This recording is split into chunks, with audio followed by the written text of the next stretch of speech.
네, 지금 제가 말씀드린 대로 요한일서 2장 1절에서 2절 본문에 근거해서 막강한 변호인이라고 제가 소개를 해드렸습니다.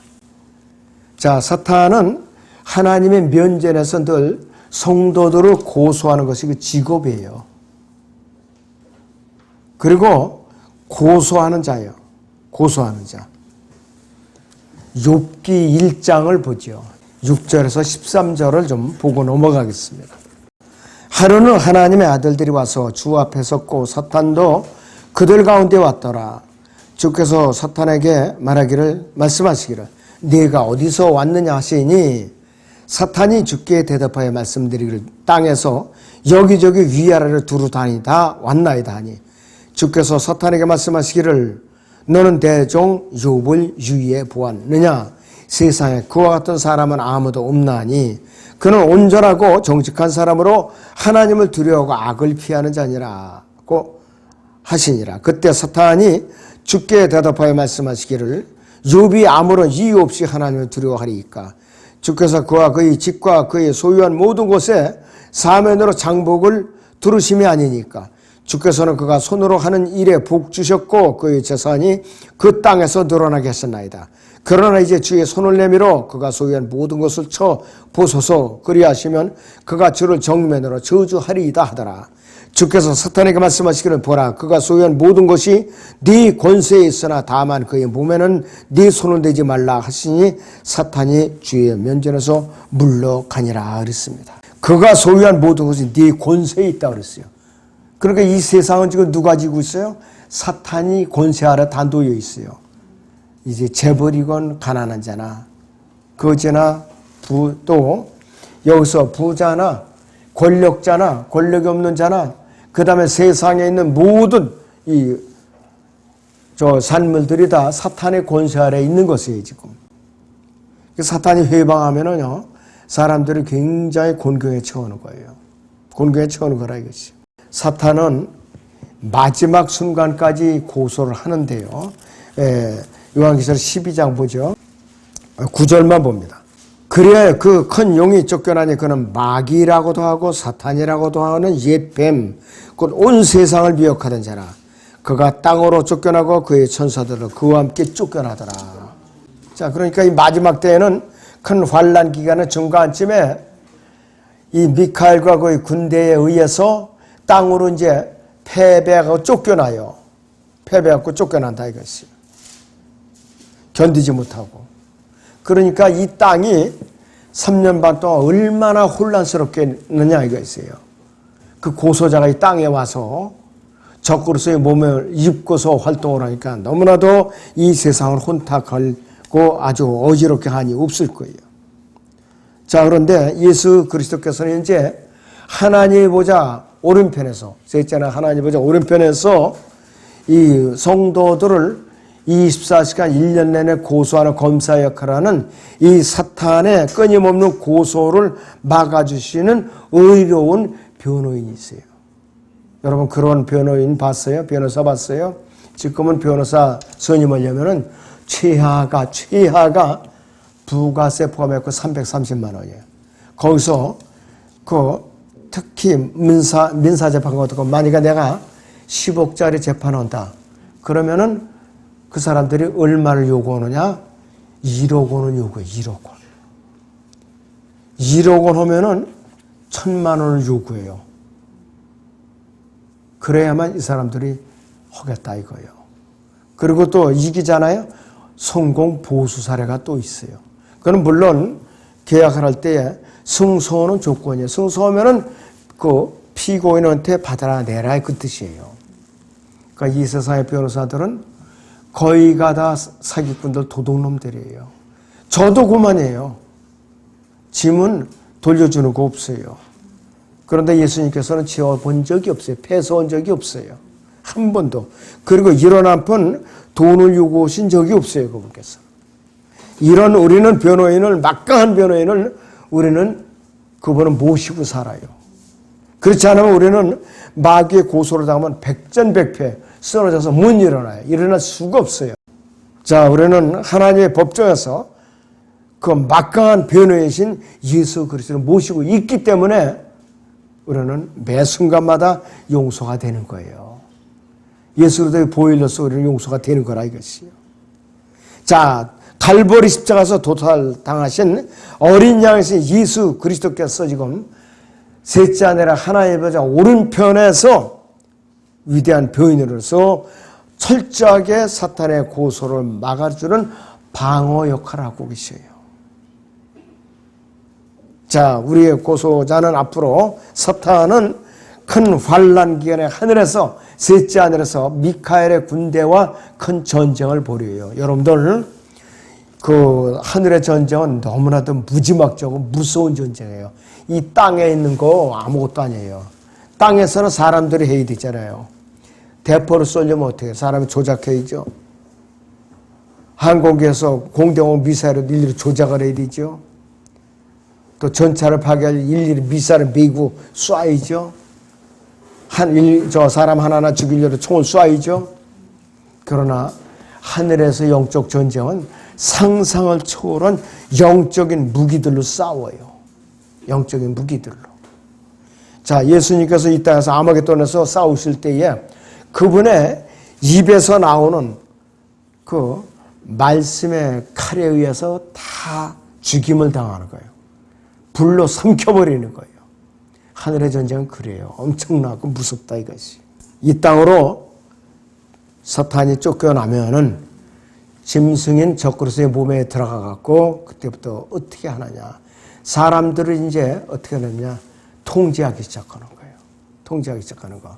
우리 코로나 방역 패스 예행 연습에 먼 예행 연습의 일부에 지금 예행 연습보다 지금 멈췄죠. 하도 반발이 심하니까 이제 이거 선거 끝나면 또 어떤 수작을 부릴지 몰라요 우리가. 하여튼 우리는 깨어 있어야 됩니다. 그러니까 먹고 살려면 어떻게 돼요? 표를 받아야 돼요 그때는. 여행도 할 수도 없어요. 양식도 살 수가 없다 이것이. 코로나 패스 오면서 제약을 받았어요 당분간 우리가. 음식점, 카페, 극장 이런 데 못 들어갔잖아요. 안 맞으면 못 들어갔다고요. 자, 요한계시록 13장 18절 보세요 여러분. 자, 16절부터 보죠. 그가 모든 자, 즉 작은 자나 큰 자, 부자나 가난한 자, 자유자나 종이나 그들이 오른손이나 이마에 피를 받게 하고 그 편하고 짐승의 이름이나 그의 이름의 숫자를 지닌 사람을 제외하고서는 아무도 사거나 팔 수 없게 하더라. 지혜가 여기 있으니 지각이 있는 자는 그 짐승의 숫자를 헤아려보라. 그것은 한 사람의 숫자이니 그의 숫자는 666이니라 그랬습니다. 앞으로 나타나는 그 짐승은 사람인데 그 숫자를 조합해 보면 666을 지닌 자예요. 그러니까 이 짐승은 짐승이라고도 불리고 사람이라고도 불리는 것이에요. 자, 요한계시록 12장 7절 보세요, 여러분들. 또 하늘에 전쟁이 있으니 미카엘과 그의 천사들이 용을 대항하여 싸우고 용과 그의 천사들도 싸우나 그들이 이기지 못해 하늘에서 더 이상 있을 곳을 찾지 못하더라 그랬습니다. 그렇게 땅으로 쫓겨난 거예요. 너무나도 엄청나고 무서운 전쟁이에요. 그래서 2022년 현재 3월 6일 현재 이 셋째 하늘 밑에서 하늘에서 전쟁은 진행 중이에요. 이 땅에서 일어나는 모든 전쟁은 하늘에서 하나님과 사탄과의 대리전이에요. 지금 우크라이나하고 러시아하고 전쟁이 시작됐지만 지금 보세요. EU하고 미국하고 결합한 러시아하고 대리전쟁이 됐지 않아 벌써. 그 뒤에는 누가 있느냐? 마귀와 하나님의 대결이에요. 바로 전쟁이라는 게 그래요. 바로. 그런데 저는 이 우크라이나가 왜 러시아가 저렇게 공격을 할까 했더니 세계적인 생물학 무기 바이오 공장들이 우크라이나에 여러 군데 있는 거예요. 러시아가 거기를 지금 공격하고 있는 거야. 거기를. 그래서 어떤 면으로는 우리 그리스도인들에게는 욕만 퍼볼 처지가 아니더라고요. 그거를 알고 나니까, 실상을 알고 나니까. 그것이 사람들에게 실험을 그 생물학 그 바이오 제조 공장이라 그것이. 빌 게이츠가 거기다가 그 실험할 천연두 무기를 생산하고 있던 조그만 그 우크라이나 해안에는 그 섬을 갖다 러시아에서 폭격을 했어요. 이번에. 그러니까 빌 게이츠가 미워겠죠. 러시아를 미워겠죠. 그러나 쥐어 짜는 거야, 지금. 그래서 하나님께서는 창세기 3장 15절에 전쟁을 선포하셨는데 요한계시록 12장에서도 여전히 앞으로 싸움이 이제 진행된다 이것이에요. 진행돼요. 우리가 올라가고 이 땅에서 이제 환란, 후반기에 전쟁이 계속된다 이것이요. 7일 그 15장 3절을 봅니다, 여러분. 주는 전사시요 주는 그분의 이름이로다. 주는 전사시요 주는 그분의 이름이로다. 하나님은 전사예요. 월이요. 전사라 이것이에요. 그래서 이 땅에서 전쟁은 요한계시록 20장 7절에서 10절 사이에서 마지막으로 끝나는 거예요. 마지막으로 끝나요. 그것이 5차 세계대전이에요. 구렁에서 깊은 구렁에서 사탄이 풀려나면은 곡과 마곡을 다시 일으켜가지고 예루살렘을 일방적으로 포위하면 그때는 하나님께서 하늘에서 아예 불을 내렸고 그냥 싹 삼켜서 살라버리세요. 그래서 이 지구상에서 마지막 전쟁이 끝나는 거라 이것이에요. 그래서 성경에서 전쟁이 없었던 66권에서 딱 4장밖에 없어요. 창세기 1장에서 2장 사이, 1장 2절 이후부터 2장 사이, 그 다음에 요한계시록 21장, 22장 외에는 6,000년 이래로 계속 싸움의 연속이에요. 전쟁의 연속이라 이것이. 그래서 이 미카엘 천사장은 이 유대인들을 대표하는 이스라엘을 대표하는 천사장이에요.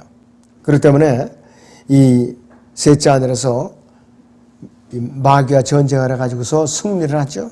이 땅에 사탄이 쫓겨날 때에는 33세 정도의 그의 추종자들인 천사들과 같이 쫓겨내려와요. 천사들이 같이 내려와요. 그럼 그것이 이 땅에 와서 사람들을 갖다 혼란시키는 거예요. 끔찍해요. 이 대환란은 여러분들 상상을 초월하는 엄청난 그런 혼란이라 이것이에요. 그래서 외계의 방문자들이라고 그러니까 그래서 그들이 이 땅에 오는 목적은 뭐냐 이게 목적은 이 땅에는 목적은 하나의 세계 정부로 사람들을 모으기 위해서 오는 거예요. 로마 카톨릭으로 결집시키기 위해서. 그래서 예수 그리스도께서는 이 아마겟돈에서 이 군대를 갖다가 전멸을 시키세요. 전멸을 시키세요. 엄청난 전쟁이 아닐 수가 없어요. 요한계시록 19장 봅니다. 잠깐. 15절을 보세요. 그의 입에서는 예리한 칼이 나와서 그것으로 민족들을 칠 것이요. 또 철장으로 그들을 다스릴 것이요. 그는 전능하신 하나님의 맹렬한 진노의 포도즙 들을 밟으실 것이라 그랬습니다. 17절부터 또 내가 보니 한 천사가 해에 서 있는데 그가 큰 음성으로 외쳐 하늘 한가운데로 날아가는 모든 세대에게 말하기를 와서 위대하신 하나님의 만찬에다 참 함께 모여 왕들이 살과 최고 대장들이 살과 용사들이 살과 말들과 그 위에 탄 자들이 살과 자유인이나 종이나 작은 자나 큰 자나 할 것 없이 모든 자의 산을 보고라고 하더라. 또 내가 보니 그 짐승과 땅의 왕들과 그들이 군대가 그 말탄 분과 그의 군대에 대적하여 전쟁을 하라고 다 함께 모였더라 그랬습니다. 이 땅에 재림하신 예수 그리스도와 그분의 군대인 천사들과 우리가 들림받았던 우리 성도들이 군대로서 같이 내려온 장면을 말하고 있는 것이에요. 그러나 그 짐승이 잡히고 짐승 앞에서 기적들을 행하던 거짓 선지자도 그와 함께 잡혔으니 그는 짐승과 더불어 그 짐승의 표를 받은 자들과 그의 형상에 경배한 자들을 속이던 자라라. 이 둘이 유황으로 불타오르는 불못에 산채로 던져지더라 그랬어요. 너무나도 끔찍한 전쟁이에요. 여러분들은 얼마나 감사해요. 셋째 하늘에 올라가 있는 상태예요. 마귀는 영어로 사탄이죠. SATAN. 또 마귀는 devil, DEVIL이죠. 자, 다섯 철자. 이 이름 그대로 권세와 죽음의 세력을 가진 자로서 하나님으로부터 5번 던져짐을 당하는 거예요. 첫째는 첫째 아내로서 쫓겨났죠. 창세기 1장에서 2장 사이에 전쟁에서 패전해가지고서 하나님의 보호자를 돕는 다섯 번째 그룹이었었거든요. 에스겔 28장에 있는 대로. 그래서 그는 첫째 아내로 셋째 아내로 쫓겨난 것이에요. 그러니까 창세기 1장 2절에서 땅에 공허하고 혼돈하다는 이유가 거기에 나온 거예요. 바로. 두 번째 단계는 그는 예수 그리스도께서 이 땅에 오셨을 때에 둘째 아내로서 셋째 아들로 쫓겨나 있었어요. 누가복음 10장 18절에서 주께서 그들에게 말씀하시고 사탄이 하늘에서 번개처럼 떨어지는 것을 내가 보았노라 그랬습니다. 둘째 아내로서 셋째 아내로 쫓겨나 있는 상태예요. 그리고 요한계시록 20장 1절 2절에서는 한 심센 천사에 의해서 사슬에 묶인 채로 땅에서 끝없이 깊은 구렁으로 1000년 동안 결박이 되도록 던져지는 것이에요. 자, 그리고 그는 여기서 큰 환난 기간에 그 전에 세 번째 단계는 큰 환난 기간에 첫째 하늘에서 적그리스도의 몸 안으로 들어와서 나타나기 위해서 이 땅으로 던져지는 사건이 요한계시록 12장 7절 10절의 사건이에요. 네 번째 단계가 아까 요한계시록 20장 1절에서 2절 사건이에요. 깊은 구렁에 갇혀지는 거. 마지막 단계가 지상 왕국이 끝나갈 무렵에 하나님께서 깊은 구렁의 뚜껑을 잠깐 여세요. 참 풀어줘요 잠깐. 그래갖고 고가 마곡을 모집해갖고 마지막으로 하나님을 대적했다가 그 군대가 불로 태워지고 이 마귀는 어떻게 되느냐? 영원한 불과 유황못으로 던져진다 이것이에요. 거기엔 누가 있느냐? 지옥에 갔던 모든 사람들.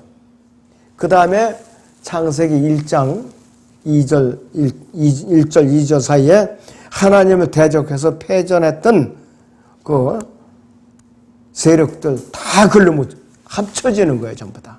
그리고 지상왕국 때에 이 게헨나라는 지옥불못에서 던져졌던 그 사람들까지 모두 다 합치는 것이 영원한 불못이에요. 이 최초의 루시퍼라는 이름으로 불렸던 사탄이 하나님께 반역을 일으키면서 사탄으로 바뀌었고 고소하기 시작하면서 고소자로 바뀐 거예요. 이름이 바뀌었다 이것이. 자, 누구든지 죄를 지으면은요, 예수 그리스도 안에 있는 사람들 죄를 지으면은 예수 그리스도께서 갈보리 십자가에서 완성하신 속죄사에게 근거해서 우리가 예수 그리스도의 이름으로 자백을 하면은 그분의 보혈로서 용서가 되는 거예요. 그때 용서를 받는다 이것이.